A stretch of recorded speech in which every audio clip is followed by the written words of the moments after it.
हाँ बेटा, पहले ये दो कंडीशन दी है, फिर उन्होंने रेडियस पूछा है आफ्टर टी सेकेंड्स, तो पहली कंडीशन इसमें लगा देते हैं। तो जब मैं पहली कंडीशन लगाऊंगा तो ये हो जाएगा 4 पाई, आर की वैल्यू कितनी है 3, 3 का क्यूब हो जाएगा 3 इज इक्वल्स टू के इंटू 0 प्लस सी। तो बताओ भैया सी का वैल्यू कितना मिल रहा है? 9 4 जा 36, 36 पाई आ रहा है बेटा, पाई भी है, ये सी का वैल्यू आ गया।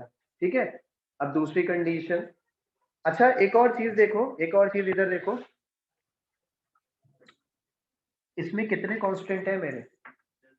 दो हैं, दो, एक है के और एक है सी। तो जो हमारे पर्टिकुलर सॉल्यूशन होते हैं उसमें कांस्टेंट की वैल्यू पता होनी चाहिए, तो इसीलिए उसने दो पार्ट दिए हैं मुझे, दो डिटेल्स दी है, वरना पिछले क्वेश्चन में एक ही डिटेल दी थी। यहाँ पर अगर मैं बात करूं आर और टी, आर एक्स का काम कर जाएगा, टी वाई का काम कर जाएगा, तो एक्स और वाई तो एक ही बार दिए जाने चाहिए, लेकिन मैंने दो बार दिए। दो बार इसलिए दिए क्योंकि दो कांस्टेंट है उसमें और दोनों निकलेंगे बारी बारी। तो देखिए यहाँ पे टी खत्म हो चुका है, सॉरी के खत्म हो गया था। अब दूसरे पार्ट से ऑटोमेटिकली क्या निकलेगा? के निकलेगा। तो एक से सी निकला, दूसरा इसलिए दिया है कि आप के निकाल पाए, फिर सी और के दोनों यहाँ पुट होंगे। ठीक है, तो देखिए अब हम पुट करेंगे, और सी तो कांस्टेंट है ना, तो ये एक बार जो आ गया वो आ गया, फिक्स हो गया भाई, सी कांस्टेंट एक बार जो आ गया आ गया। तो यहाँ पे लगाएंगे, तो ये वैल्यू दूसरी लगाएंगे, तो इसमें आप सी का वैल्यू यूज करेंगे बेटा। ठीक है, सी का वैल्यू यूज करेंगे, के इंटू 3 प्लस सी, सी की वैल्यू 36 पाई है, यहाँ से के का वैल्यू मिल जाएगा।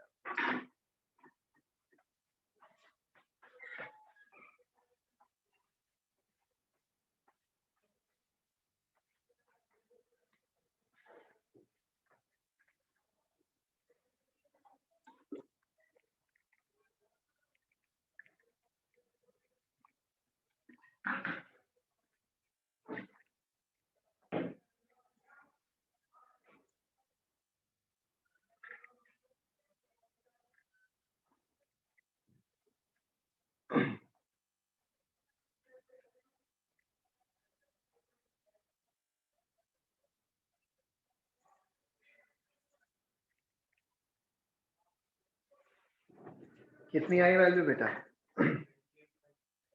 28 पाई, पक्का? वेरीफाई करो बेटा, 28 पाई आया। फिर क्या होगा, देयरफॉर ये बन जाएगा 4 pi into R cube upon 3 is equal to के की वैल्यू 28 पाई बताया आपने, इंटू टी प्लस सी का वैल्यू 36 पाई।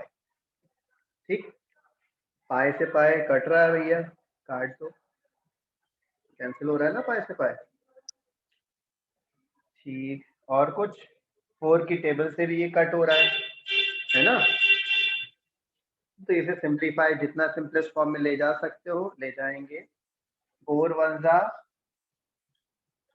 ठीक, इज इक्वल टू कितना 7 टी प्लस 9 आ जाएगा, या और ये हो जाएगा R cube is equals to, या आर निकाल देता हूँ directly, R is equals to 21 T plus 27 की पावर 1/3। बताओ आर क्यों नहीं आर क्यों निकाला? क्वेश्चन में बोला था find the radius,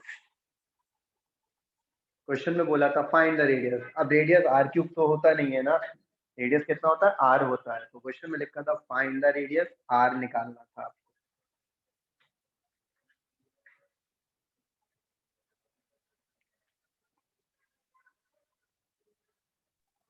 sir ji answer sheet में तो सर आंसर अलग आ रहा है। आंसर शीट में अलग आ रहा है, दिखाओ भाई आंसर क्या आ रहा है आंसर शीट में। के का वैल्यू ठीक आया है? के का वैल्यू बताओ। गलत लग रहा है सर मुझे तो। के का वैल्यू, बाकी लोग बताओ के का वैल्यू चेक कर लो एक बार। सर 20 आ रहा है मेरा। के का वैल्यू 20 आ रहा है एक का। अदर्स? सर मेरा तो 84 आ। सर मेरा भी 84 84 ही आ रहा है। सर 84 ही है। 84 आ रहा है भाई, चलो बता दिया 84 है।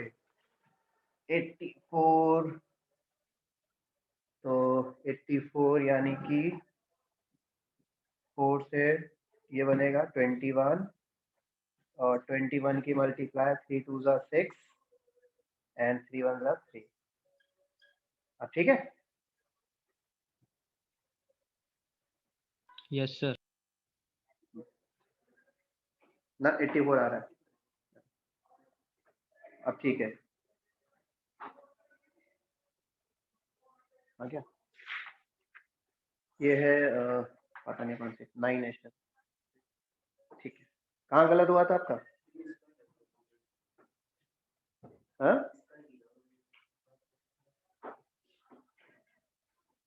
ठीक है, मेरी तरफ से गलती नहीं थी भैया, या जो मुझे बताया था वहां से गलती थी।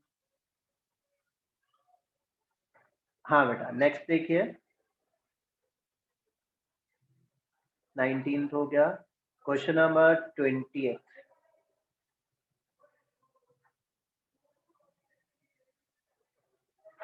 देखिए क्वेश्चन नंबर 28 पढ़िए।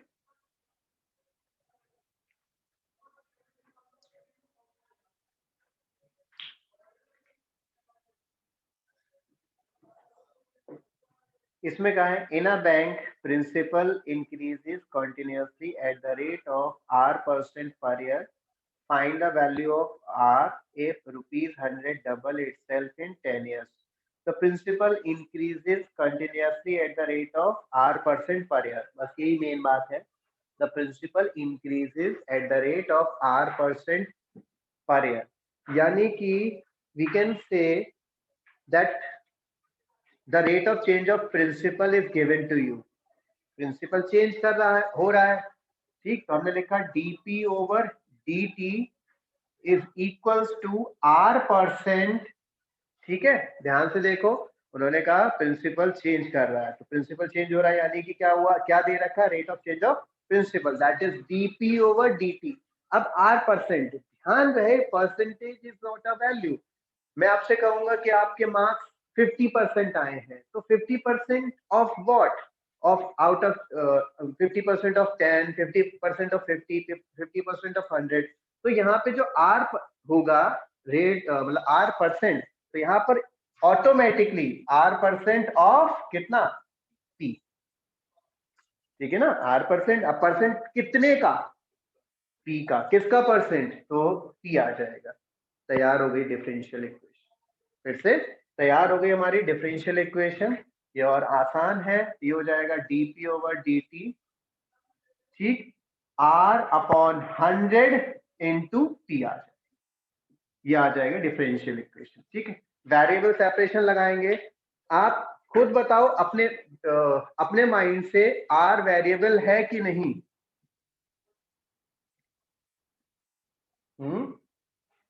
R वेरिएबल होगा कि नहीं होगा? देखिए अंडरस्टूड है ये चीज, जब हम बैंक की बात करते हैं, बैंक का रेट ऑफ इंटरेस्ट कांस्टेंट रहता है, चेंज नहीं होता। आरबीआई ने कभी चेंज कर दिया तो चेंज कर दिया, लेकिन वो क्या रहता है, जब मैं पैसे जमा करूं मुझे पता है कि इतना इंटरेस्ट बैंक देगी, तो are is a fixed value, whereas P, जो पी है वो वेरिएबल होता है। मैंने 100 रुपए जमा करे, मैंने 200 रुपए जमा करे, मैंने 500, कितना ही करूं, लेकिन रेट ऑफ इंटरेस्ट मुझे उतना ही मिलेगा। 7.5 मिलता है तो 7.5 रेट ऑफ इंटरेस्ट ही मिलेगा, चाहे 1000 रुपए जमा करूं उस पर 7.5 मिलेंगे, चाहे 100 रुपए जमा करूं उस पर 7.5 मिलेंगे, चाहे 1 लाख जमा करूं। तो और टाइम चेंज हो सकता है, तो 1 साल 2 साल 3 साल कितने सालों के बाद जा रहा है वेरिएबल। तो यहाँ पर हमारा पी और टी तो वेरिएबल है, आर वेरिएबल नहीं है। बैंक का रेट ऑफ इंटरेस्ट वेरिएबल नहीं होता है। तो पी एक तरफ ले लिया, खींच लिया हमने, डीपी और R/100 और ये आ जाएगा dt। ठीक, अब इंटीग्रेट कर देते हैं, log mod p is equals to R/100 into t plus c। R constant था तो t इंट्रोड्यूस हो गया। ठीक, अगेन बताइए कितने कांस्टेंट हैं हमारे इस इक्वेशन में? दो, कौन कौन? आर और सी, उन्हें दो कंडीशन देनी चाहिए। तो कंडीशन दो दी हैं। उन्होंने कहा मेरे 100 रुपए 10 साल में, 10 साल है ना, हाँ, मेरे 100 रुपए 10 साल में डबल हो जा रहे हैं। तो इसमें दो कंडीशन छिपी है, बता सकता है कोई? मेरे 100 रुपए 10 साल में डबल हो जा रहे थे, इसमें दो कंडीशन छिपी हुई है, बताइए क्या क्या वो दो कंडीशंस है। पहली कंडीशन है मेरे 100 रुपए यानी कि प्रिंसिपल 100 और टाइम 0। वो इनिशियली हुआ ना, पैसा जमा करते ही 10 साल थोड़ी हो गए। पैसे जब मैंने 100 रुपए जमा किए तब टाइम कितना हो रखा होगा? इनिशियल टाइम, यानी कि टाइम मेरा 0 चल रहा होगा उस टाइम। फिर दूसरी कंडीशन क्या लगेगी? मेरे 100 पैसे कैसे हो जा रहे हैं? 200 डबल हो गए, 200 हो गए। कब हो गए 200? 10 साल में, टाइम 10। तो दो कंडीशन, जैसे यहाँ दो कंडीशन थी, एक एक बारी बारी वेरिएबल वो क्या चीज है कांस्टेंट निकलते चले आए, ऐसे यहाँ हो। ठीक है, करो, ट्राई करो वैल्यू निकालने का। सर एक बार स्टार्टिंग से समझा देंगे क्या? देखो इसमें क्वेश्चन में बोला था the principal changing continuously at the rate of r% per year। ठीक है, तो यानी मेरा प्रिंसिपल चेंज हो रहा है। चेंज होने का मतलब हुआ dp ओवर dt, यानी कि ये चेंजेस कहलाए जाते हैं। कहीं पर भी जैसे हमने वॉल्यूम में लिखा था, यहाँ पे इस वाले क्वेश्चन में हमने लिखा था dv ओवर dt, उसको कहा था चेंज इन द वॉल्यूम या rate of change in volume. तो यहाँ पर भी हमारा प्रिंसिपल चेंज हो रहा है, तो यहाँ पर हमने कहा dp ओवर dt, कितना? r%, जो उन्होंने बोला था। r% परसेंट है तो किसका होगा? ऑब्वियसली द प्रिंसिपल का होगा, तो ये होगा r% ऑफ प्रिंसिपल। तो यहाँ से हमने dp ओवर dt रख के r% इंटू p रख दिया, इसमें वेरिएबल सेपरेशन लगाया, p वाला p वाले की तरफ, p वाला कोई था ही नहीं तो वो एक तरफ रख दिया। r मेरा कांस्टेंट है, कांस्टेंट का इंटीग्रेशन, तो इंटू t आ जाएगा प्लस c, ये मेरा वैल्यू बन जाएगा।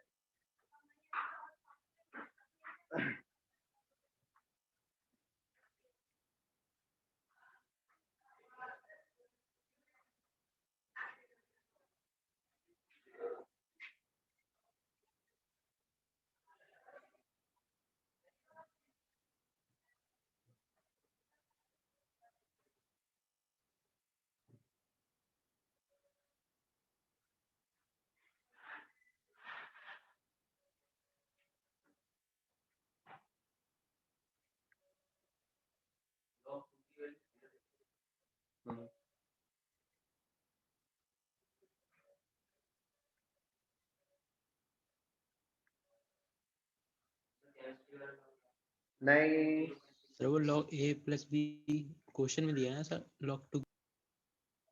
हाँ देखिए, स्टार्ट करते हैं। log 100 is equals to time 0 c का वैल्यू log 100 हो गया। कुछ बच्चे c की वैल्यू 2 लगा देते हैं, जो कि रॉन्ग है बेटा। No, c is not equals to 2। कुछ बच्चे क्या करते हैं, बोला log 100 केमिस्ट्री में पढ़ा हमने 2 होता है, तो c की वैल्यू 2 आ गया। बेटा वो जो log 100 2 पढ़ा है वो कितना बेस के लिए पढ़ा है? 10 के लिए। और यहाँ बेस नहीं लिखी है तो कितनी है? e, मैथ्स में e रहती है। ठीक है, अब c आ गया मेरा।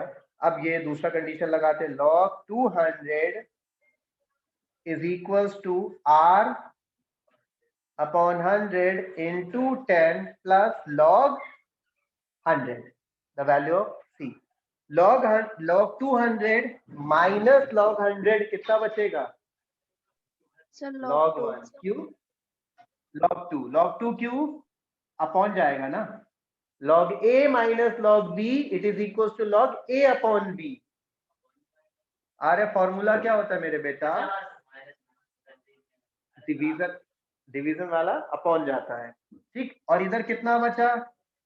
r by 10।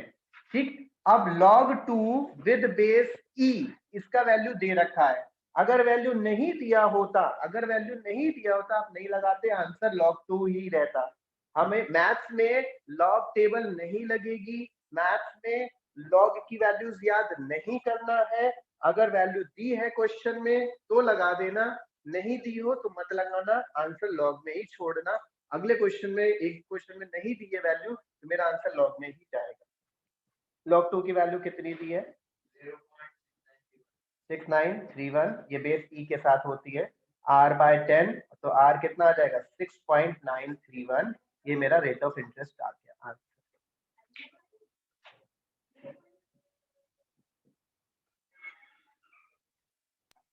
ठीक, फटाफट इसे नोट करो जल्दी से, फिर इसका एक और क्वेश्चन कर लो आगे वाला अलग से।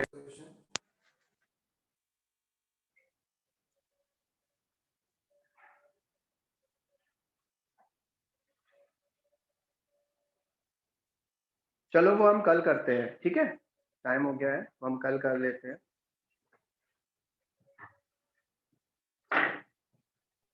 Good evening sir. Sir good evening बेटा। Thank you invert sir. Problems की प्रैक्टिस कीजिएगा। हाँ बेटा, ओके, इनवर्ट प्रॉब्लम्स की प्रैक्टिस कीजिएगा, आज जो कराई है सिंपलीफाई कीजिएगा, do the examples of this exercise also, ठीक है, एग्जांपल्स भी करना। आज के लिए इतना ही, बाय बाय, टेक केयर बेटा। Thank you sir.